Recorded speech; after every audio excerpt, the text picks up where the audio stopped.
Hello and welcome to this tutorial. In this video, we will look at creating controllers. Remember in a video, in one of our past videos, we talked about your data coming from your database or your data source, then it moves to your model, and then from your model, you get to your controller. Controller is where you write the logic, and then the view is where the users see. You understand? So, now we talked about routes too. So in this video, we'll quickly in the past video we created all the routes, all the models that we need, comments, companies, and all of them are inside our app folder. So what we're going to do in this video is to make sure that we create controllers. Okay, so we create controllers exactly the same way that we create models. So we're going to do a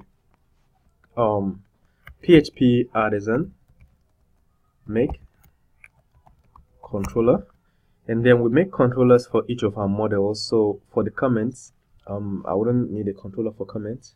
I will need a controller for company. So company. Then there's something else you can add. You can add resource so that Laravel will write some code for you already when you're creating your controller.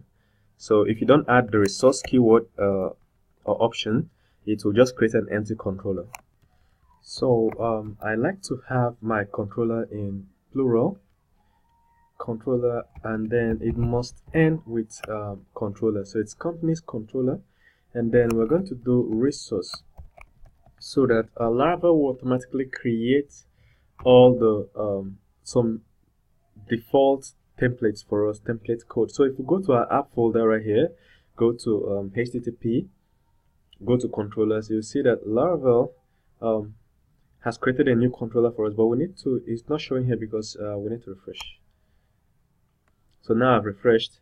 You're seeing company's controller, and if I hit on it, I'll see that index has been created for me, create, store, show, and these are just like the basic controllers. All right, so what I would like to do is to show you another way of doing this. So if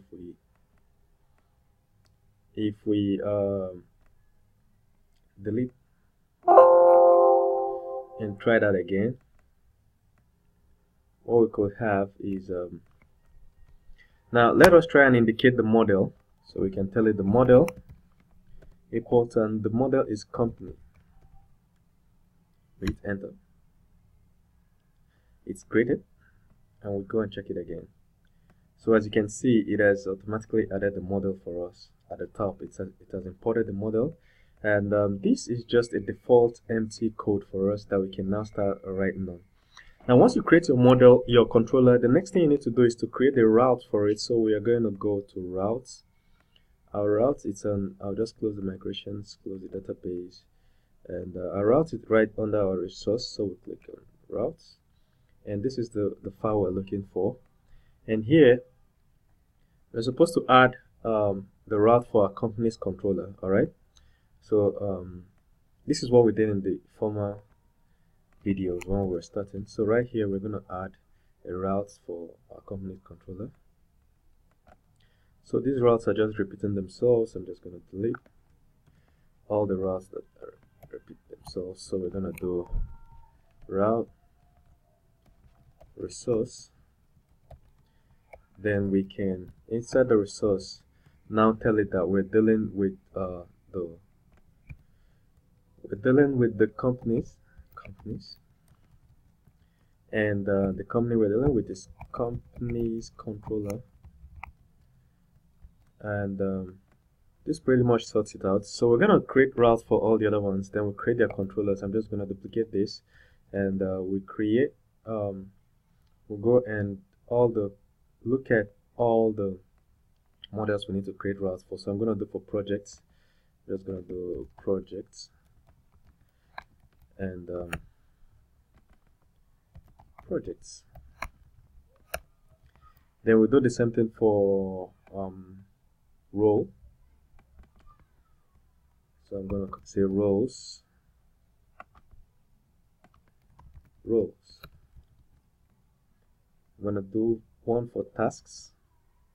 So I'm going to say tasks, and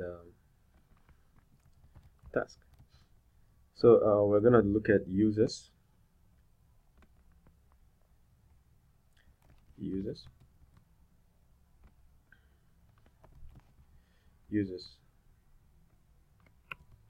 All right, if you observe and you see that I've left out the join tables, we'll create them when we need them. For now, let us just work with the most important ones we need. So this resources means that it's routing so many routes to this. So let me show you. You have to go to Laravel documentation and read up routes resource routing. If you go to Laravel documentation, make sure you set it to 5.5 here, and then you click on basics, click on controllers, and then you click on partial resource routes. So this is where you understand what I'm trying to do right here. So we created a controller and we automatically made it to create routes for us. And for instance, one of those routes can handle all these other routes, all these HTTP verbs. So you can handle get, post, put, patch, delete, and then this is how the function works. All right. So if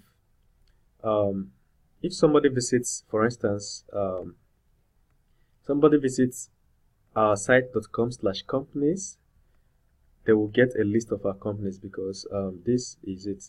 Site.com/ whatever you put there will give you an index, which is a list of all the items. If you put /create, it will take you to the photos, the companies create page, and so on. We'll see it in action in the next few videos, but for now, let us create all the controllers for all our methods. All right, see you in the next video.